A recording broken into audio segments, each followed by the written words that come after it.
Bonjour à toutes et à tous, c'est TT54 et aujourd'hui on se retrouve pour le premier épisode de la série pour apprendre à créer un plugin Spygot. Alors aujourd'hui nous allons commencer par télécharger tout le nécessaire pour pouvoir commencer à créer un plugin, puis nous allons voir comment créer la base. Alors pour commencer il va falloir télécharger le JRE Java, donc Java Runtime Environment. Ce JRE va nous permettre d'exécuter les programmes écrits en Java qui auront l'extension .jar. Mais normalement si vous jouez à Minecraft, vous êtes déjà censé l'avoir. Pour savoir si vous l'avez, il vous suffit de vous rendre dans votre dossier Programme, puis dans Java, et là, normalement, vous devriez avoir JRE. Il vous faudra la version 1.8 du JRE, même si pour une version 1.11 ça peut fonctionner, mais il peut y avoir quelques légers soucis. Alors, si vous n'avez pas Java, vous allez vous rendre sur ce lien, et vous choisissez la version qui va avec votre OS. Donc moi, c'est Windows 64. On clique dessus, on accepte et on fait download. Alors ça va nous demander de nous connecter au compte Oracle, ce que je vais faire. Donc vous vous connectez et normalement le téléchargement devrait commencer. Voilà, le téléchargement commence, donc moi je vais pas le télécharger vu que je l'ai déjà. Mais une fois que vous l'avez, c'est une installation classique, vous double-cliquez, vous le lancez et vous faites suivant. Donc ensuite il va nous falloir le JDK Java Development Kit. C'est ce qui va justement nous permettre de développer. Sans ça, vous ne pourrez tout simplement pas. Donc on fait exactement la même chose, on va sur Windows, on accepte, accepte, on télécharge, hop, ça, moi, vu que je me suis déjà connecté, ça me propose directement de le télécharger. Vous, normalement, soit vous devriez vous connecter, soit ça va vous faire comme moi, et vous l'installez de manière tout à fait classique. Une fois que c'est fait, on va télécharger Spygot. Alors, on va prendre la version 1.16.2, même si mes tutos seront valides normalement pour les versions antérieures, même s'il faut faire attention parce que certaines fonctionnalités ne seront pas encore implémentées. En effet, à chaque nouvelle version, de nouvelles fonctionnalités apparaissent, il faudra donc vous renseigner pour savoir si elles existent ou pas. De même, certaines fonctionnalités disparaissent au fur et à mesure, donc il faudra bien prendre ça en compte lorsque vous regarderez le tuto. Il se peut très bien que lorsque vous regardiez en 1.19 ou en 1.20, certaines choses ne fonctionnent plus. Alors on va cliquer sur Download, voilà, on va cliquer ici, hop, on enregistre le fichier. On patiente le temps que ça télécharge. Donc une fois que c'est téléchargé, on va ouvrir l'emplacement du fichier. Alors moi, je vais l'envoyer ailleurs. Alors j'ai un endroit où je mets toutes mes librairies, donc je vais la mettre là, mais en même temps on va aussi créer un serveur. Donc je vais la recopier de nouveau, et je vais juste créer un nouveau dossier pour mon serveur, donc que je vais appeler tuto plugin, et on va y mettre notre fichier. Donc maintenant on va créer le fichier qui va nous permettre de démarrer le serveur. Donc vous allez faire nouveau, document texte, que l'on va nommer start. Alors vous pouvez l'éditer avec Notepad++ ou avec votre bloc-notes, comme vous voulez. Moi je l'ouvre et je vais éditer avec un bloc-notes vu que c'est ce que vous aurez par défaut. Donc maintenant vous allez coller la ligne que je vais vous mettre en description. Et juste la seule chose que l'on va faire, c'est qu'on va mettre notre Spygot 1.16.jar. Donc je renomme Spygot-1.16.2.jar. Donc ici, il faut bien veiller à mettre le nom du fichier. Alors pour information, cette ligne veut juste dire que on lance un fichier Java avec comme argument 512 mégaoctets de RAM minimum et 2048 au maximum. Alors, comme on va faire quelque chose de plus générique, je vais juste mettre 1024. Ce petit mot-clé pause permet de, lorsqu'il y a une erreur, lorsqu'il y a un crash, d'arrêter la console et non pas de la fermer. Elle se freezera et vous devrez appuyer sur une touche pour qu'elle se ferme. On va faire un CTRL-SHIFT-S et on va l'enregistrer sous le format start.bat. Ensuite, vous allez dans Type et vous mettez tous les fichiers. On fait enregistrer, hop, notre fichier start.bat est apparu et on le lance. Alors ça me dit que le build est outdated, alors du coup il va falloir attendre 20 secondes. Donc normalement vous aurez une erreur, ça vous affichera appuyer sur une touche pour continuer. Et en fait cette erreur c'est parce qu'il faut accepter le ELA. Donc on continue, donc nous ce qu'on va faire c'est aller dans le fichier ELA.txt et on met ELA égale true. Voilà. Donc ensuite on ferme et on relance à nouveau le serveur. Alors normalement il se lancera et vous aurez une fenêtre Minecraft Server qui va s'ouvrir. Si vous ne voulez pas de ce menu, vous allez faire un clic droit sur start.bat, donc vous pouvez faire soit modifier, soit open with plain text, soit avec Notepad++, comme vous voulez. Moi, vu que je vais faire quelque chose de générique, je vais faire modifier. Et donc, ce qu'on va rajouter à la fin, c'est nos GUI. Pour indiquer que, que l'on ne veut pas de GUI. Donc une fois que c'est fait, on sauvegarde, CTRL S, et on va redémarrer le serveur. Donc pour le redémarrer, on le stoppe. Voilà. Ensuite, vous double-cliquez sur start.bat, et normalement, après 20 secondes, le GUI du serveur ne va pas s'ouvrir. Et voilà, la fenêtre du serveur ne s'est pas ouverte. On est toujours sur notre cmd.exe. Et donc maintenant on va à nouveau stopper le serveur parce qu'il ne nous servira plus à rien. Du moins pour le moment. Une fois que c'est fait, on clique et maintenant on va s'occuper de télécharger notre IDE. Alors pour ceux qui ne savent pas, un IDE c'est ce qui va nous permettre d'écrire notre code et de le compiler. Alors moi j'utilise IntelliJ IDE, vous pouvez le télécharger sur ce lien. Vous pouvez choisir votre OS et ensuite vous cliquez sur télécharger et vous faites bien attention à télécharger la version Community parce que la version Ultimate est payante. Et donc une fois que vous avez cliqué, ça va vous envoyer vers ce lien et vous téléchargez ce fichier. Donc moi j'ai déjà IntelliJ IDE de télécharger, je ne vais pas le faire, donc je vais annuler et je vais tout de suite le lancer. L'installation est une installation classique, comme d'habitude vous avez juste à accepter, à référencer le dossier d'installation. Une fois que vous aurez lancé IntelliJ, normalement vous aurez quelques petites configurations à faire, notamment le thème. Ensuite, vous devriez arriver sur cette page et vous allez créer un nouveau projet. Alors à gauche, vous aurez la liste des projets que vous avez déjà fait. Donc moi, j'en ai déjà plusieurs, mais vous n'en aurez normalement aucun. Donc vous cliquez sur Create New Project. Et là, on va faire un Project SDK, on va choisir Java. Donc normalement, voilà, vous avez ça. Donc vous pouvez en faire à JDK. Et vous allez dans Program Files, Java, JDK et normalement ok, vous avez votre JDK. Donc moi je vais le retirer, je vais remettre mon emploi 8 normal, voilà, de toute façon c'est les mêmes.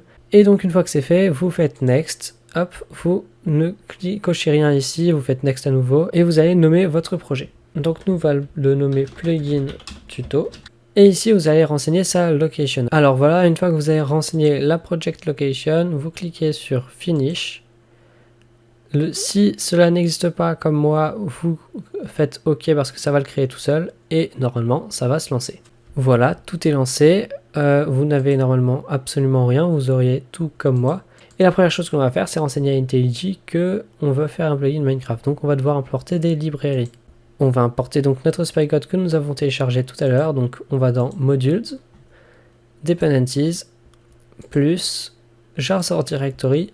Et vous allez rechercher votre spygod.jar. Alors moi je l'ai mis dans Libraries, comme ça je n'aurai aucun problème.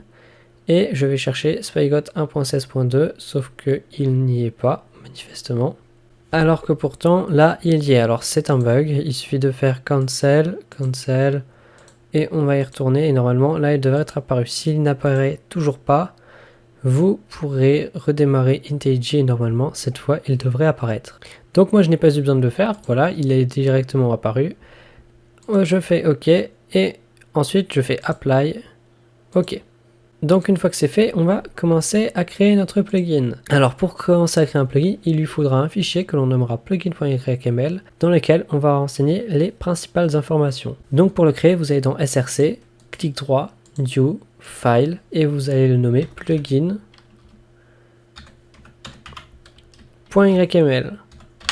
Et une fois que c'est fait, vous faites entrer. Alors vous n'aurez pas la petite barre en haut qui est jaune. Et quand vous ferez CTRL espace, vous n'aurez pas tout ça.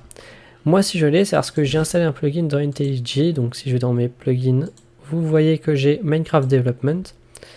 Donc j'ai installé ce plugin, mais en soi je ne l'utilise pas. Mais il est très pratique pour dans certains cas, comme celui-là notamment. Donc si jamais vous voulez l'installer, vous pouvez, mais voilà, vous faites comme vous voulez. J'ai également le plugin Discord Integration qui me permet d'avoir un petit message Discord en dessous de mon pseudo qui dit que je suis en train de développer. Enfin, j'ai installé aussi Material Time UI qui est le plugin IntelliJ qui me permet d'avoir ce thème-là. Je rappelle bien évidemment que les plugins IntelliJ ne sont pas des plugins Minecraft et que ce n'est absolument pas la même chose. Donc on va commencer par renseigner le nom de notre plugin dans le plugin.yrml. Pour cela, vous écrivez name, espace, et vous mettez le nom. Donc moi, je vais le mettre plugin tuto. Ensuite, on va renseigner l'auteur, author. Et moi, dans mon cas, c'est TT54. Ensuite, on va renseigner la version du plugin, donc 1.0.0. Et enfin, chose la plus importante, on va devoir renseigner le main. Donc le main, c'est le chemin d'accès à notre classe principale. Donc nous, pour le moment, on va le laisser vide parce qu'on va s'occuper maintenant de créer la classe principale. Donc pour cela, vous allez dans SRC, à nouveau, vous faites clic droit, New Package. Alors les packages sont des sortes de sous-dossiers dans lesquels on va ranger nos classes. Alors nos pré-packages suivront toujours le même schéma. Tout d'abord, il va falloir mettre une extension de nom de domaine, donc dans mon cas ce sera fr, mais vous pouvez mettre com, org, net, en, etc. Ensuite, vous mettez point votre pseudo ou le nom de l'entreprise pour laquelle vous travaillez. Voilà, vous mettez en fait le nom de domaine un peu à l'envers. Et ensuite, à la fin, vous mettez le nom du projet. Donc dans mon cas, c'est plugin tuto. Une fois que cela fait, vous faites entrer et vous avez ça qui vient de se créer. Ensuite, vous allez faire un clic droit sur plugin tuto ou le nom que vous avez donné à votre dernier package et vous faites new Java class et vous pouvez lui donner plusieurs noms. Soit vous pouvez l'appeler main, soit vous pouvez l'appeler par le nom de votre plugin, donc moi ce serait plugin tuto, soit, comme je préfère faire en ce moment, c'est l'appeler plugin tuto main. Donc le mieux c'est de l'appeler comme ça et de ne pas mettre tout simplement main parce qu'il existe plusieurs classes main lorsque vous utilisez des librairies. En effet, vos librairies contiennent elles-mêmes des classes main souvent. Et donc je préfère faire comme ça pour qu'on s'y retrouve plus facilement. Donc on crée notre classe. Et chose très importante, on va tout de suite l'extend Java plugin. Alors en fait, ça va permettre de dire que cette classe est notre classe main justement. Alors du coup, on va tout de suite retourner dans notre plugin.yml et renseigner. Donc pour renseigner le main, il faut mettre le chemin d'accès à partir du plugin.yml. Donc notre plugin.yml se trouve au même niveau que le package fr. Donc on va renseigner fr.tt54.plugin tuto main. Il faut bien faire attention aux majuscules, sinon ça ne marchera pas. Une fois cela fait, on va retourner dans notre plugin tuto main et on va faire tout de suite deux choses très importantes. On va écrire deux fonctions qui seront appelées lors du démarrage et lors de l'arrêt du plugin. Alors juste avant, je vais vous montrer si vous avez la même chose que moi, si vous avez Windows Defender, might be impacting your build, etc.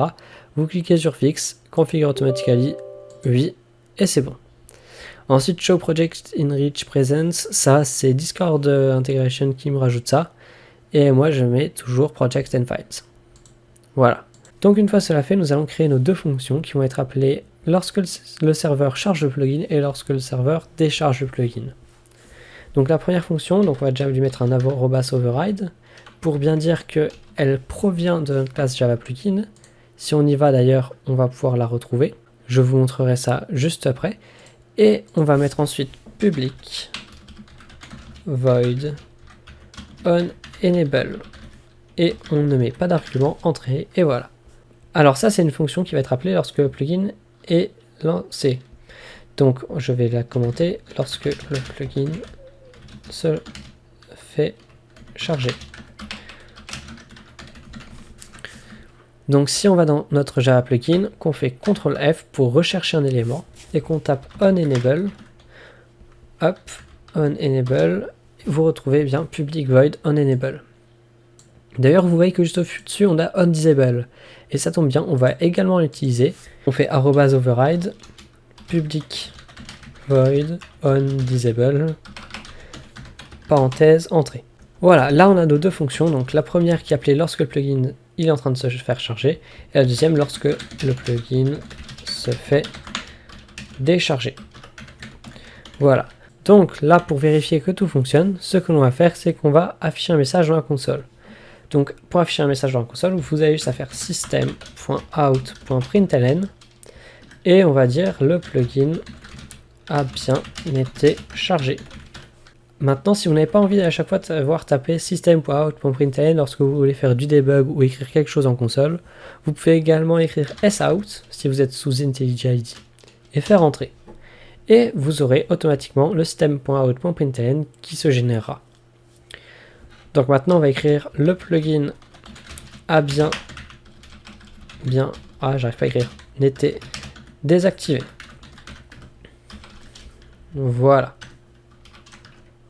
Donc maintenant, il va falloir build notre plugin, c'est-à-dire le transformer en fichier .jar. Parce que pour le moment, si on va dans plugin tuto, Eh bien, en fait, notre plugin, c'est ça. C'est juste des fichiers notre fichier .yml et des fichiers .java. Donc pour build, il va falloir aller dans File, Project Structure. Vous pouvez aussi faire CTRL ALT MAJ S, les 4 touches enfoncées en même temps. Donc ensuite, vous allez dans Artifacts, plus, jar, empty. Vous le nommez comme vous voulez. Moi, je le nomme plugin tuto. Vous le nommez avec le nom de votre projet en fait. Et là, vous pouvez choisir l'output directory. Donc moi, je vais le laisser tel quel et ensuite on copiera le fichier dans notre serveur. Ensuite, vous allez dans plugin tuto ici et vous double-cliquez sur plugin tuto compile output. Attention à ne pas cliquer sur spygot 1.16.2.jar.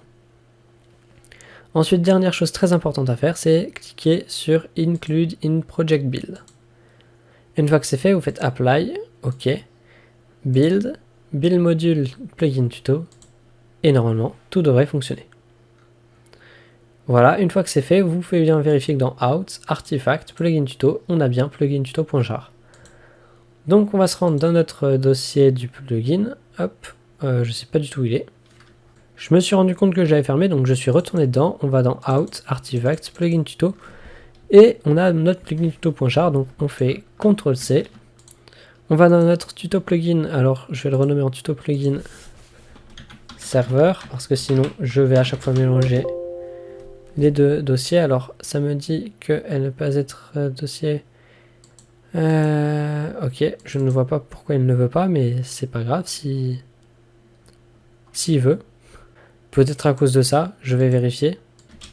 En effet, c'était à cause du bloc-notes qui était encore ouvert. Donc une fois que ça c'est fait, on va dans un plugin et vous collez votre plugin. Ensuite, vous pouvez vous rendre dans votre start.bat et attendre que le serveur démarre. Alors voilà, le plugin a bien été chargé et comme vous le voyez, normalement vous avez reçu un message comme quoi le plugin a bien été chargé. Alors ça, ces bugs là, c'est des bugs d'encodage. Il faudrait encoder le serveur en UTF-8, mais ça, je vous le montrerai plus tard. Alors maintenant, on va vérifier que lorsque l'on désactive notre plugin, ça fonctionne. Alors pour ça, on a deux possibilités. Soit on stoppe le serveur, soit on le reload. Moi, je le reload pour pas avoir à le stopper. Donc voilà, si je le reload, vous devrez voir normalement juste là à peu près que le plugin a bien été désactivé. Alors il faut que je trouve où c'est. Voilà, c'est juste ici, le plugin a bien été désactivé. Encore une fois, on a le même bug d'encodage et juste en dessous, le plugin a bien été chargé. Maintenant, si on veut stopper le serveur, vous allez voir, le plugin a bien été désactivé. Voilà, à chaque fois, ça va nous le remettre. Donc tout fonctionne. Pour ce premier épisode, je pense qu'on en a largement assez fait. Le premier épisode devrait durer au moins 20 à 25 minutes, ce qui est déjà énorme. Dans le prochain épisode, nous verrons comment créer notre première commande. Dans tous les cas, j'espère que cet épisode vous aura plu et vous aura appris des choses. Si c'est le cas, n'hésitez pas à lâcher un gros pouce bleu, ça me ferait super plaisir, et à vous abonner à la chaîne, ce serait encore mieux. En tout cas, c'était TT54 et je vous dis à très bientôt pour le prochain épisode.